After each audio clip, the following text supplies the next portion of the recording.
Right mga tropa, welcome back to my channel. So for today's video is sasagutin natin yung tanong ng tropa natin. Nakausap ko siya through chat lang sa feeds natin. So bago ko sagutin yung tanong niya mga tropa, so kung panoorin nyo muna yung sinid niyang video sa akin. So ito yan. Good day po. Sana po masagot po ni Boss Cam Rider yung tanong ko. Kung bakit po tumatagas yung langis niya sa may breather ng motor ko kapag malakas po yung takbo at malayo. So papakita ko po sa inyo yung yung form niya dito sa ilalim ng motor ko. Sandali lang po mga katropa. So dyan po naglilik yung basang-basa. Tingnan natin ang basang-basa ng langis. Tsaka ito po yung makita natin masyadong mabasa. Tas ito po yung nangyayari sa ilalim. Masyadong mabasa na po siya.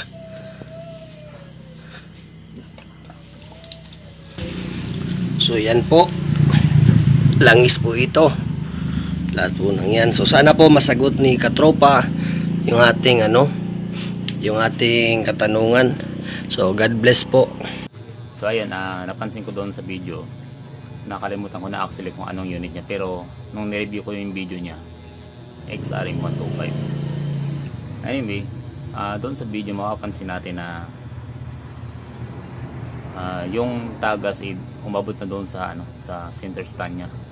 So malamang sa malamang habang tumatakbo yun, umaagos din sa sa kalsada. Pakunti-kunti papatak-patak. So na-notice ko doon mga tropa sa paglabas ng langis doon sa breather niya.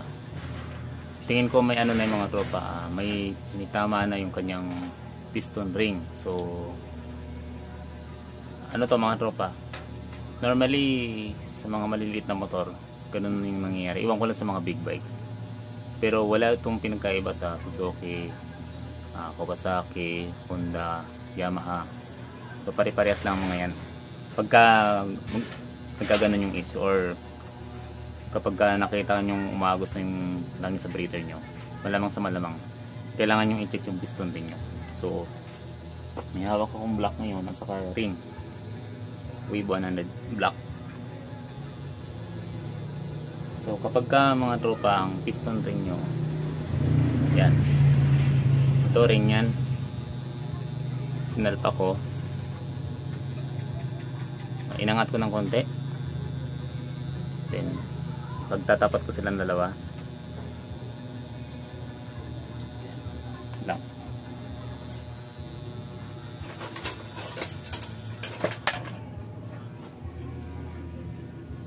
So itong gap na to mga tropa, or yung dulo ng ring na to, kapag tinapat ko, yun, halos wala na siyang clearance. Pero mapapansin nyo mga tropa, may kunting clearance pa rin. Okay lang yan. Okay lang yan. So standard tong block, and then standard din yung piston. Of course yung ring, standard din. So tropa, try mong i-check yung piston ring mo. Baka manipis na or upod na yung ganito. So pagka-upod na mga tropa yung piston ring nyo, yung gap nito, yan, kita nyo, ito, yung gap na yun mga tropa, kapag lumaki na at sinalpak nyo sa block nyo, tapos makikita nyo may clearance ng malaki. Kahit ano pang gawin nyo mga tropa, magpalit pa kayo ng valve seal at palitan nyo ng or lagyan nyo ng gasket oil yung head block nyo, same pa rin ang mangyayari, uusok or uusok. Hindi, lalabas pa rin yung langis sa breather hose nyo, kasi yung compression mga tropa na dapat itutulak nitong ring or i-compress ng ring, hindi na niya na i-compress gawa ng itong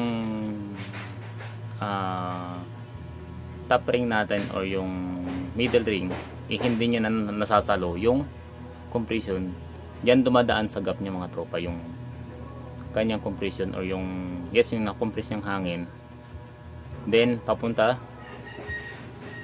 siyempre kapag parang ganito mga tropa, okay, exage natin ng konti mga tropa, or lalaan natin ng konti. Like for example, ganyan na yung gap niya mga tropa. Yan, kita nyo ba? Yan. Yun. So, halimbawa, ganyan na yung gap niya mga tropa. Sinobrahan ko lang normal na yung compression, dadaan dyan sa hanap ng lagusan. Siyempre, yung piston mga tropa, normal na naman yan. Alog talaga yan sa bore natin.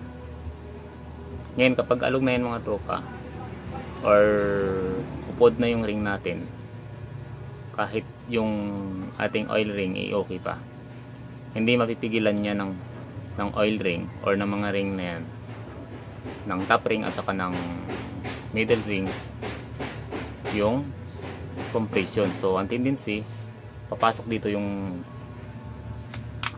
sa block, dito dadaan. So kapag pumasok na dito mga tropa yung compression na nanggaling nga doon sa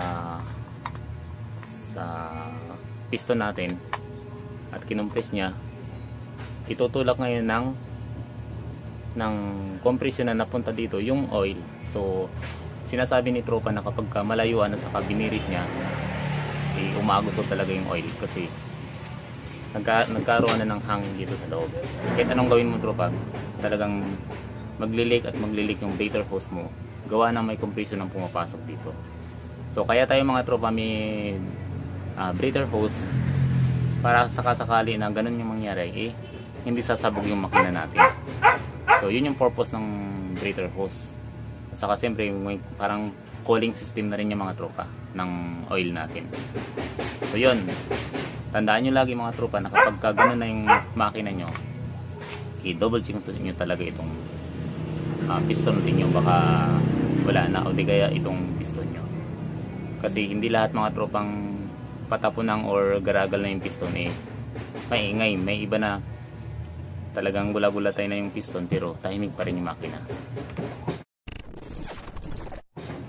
So yun, at ganoon din sa mga ibang tropa natin na same na issue. Try nyo nang i-check yung inyong bore at yung inyong piston kit.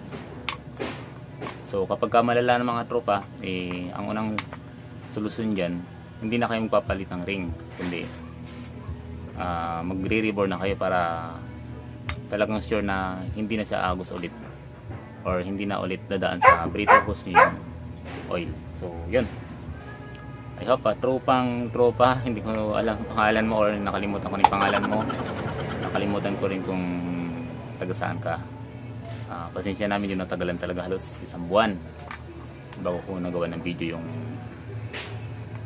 issue mo, no? So ayun, salamat sa mga gusto magtanong mga tropa or magpadala ng video katulad nito. Pwede kayo mag-send sa feeds natin, and then kapag may time mga tropa, ikagawa natin ng video yan. Yun mga tropa, bago tayo magtapos na, kung hindi kayo satisfied sa video na ito mga tropa, may isang video ako about dito na bagong overhaul yung makina ko, bagong top haul after 2 days. So napansin ko mga tropa na dito sa block 125 yun, sa big 125 ko. So dito siya dumaan mga tropa. Yan. So kapag mataas na yung compression natin mga tropa, may possibility na sisingaw yung motor natin dito sa part na to. Yan. So isa rin yun sa cause. So double check nyo rin.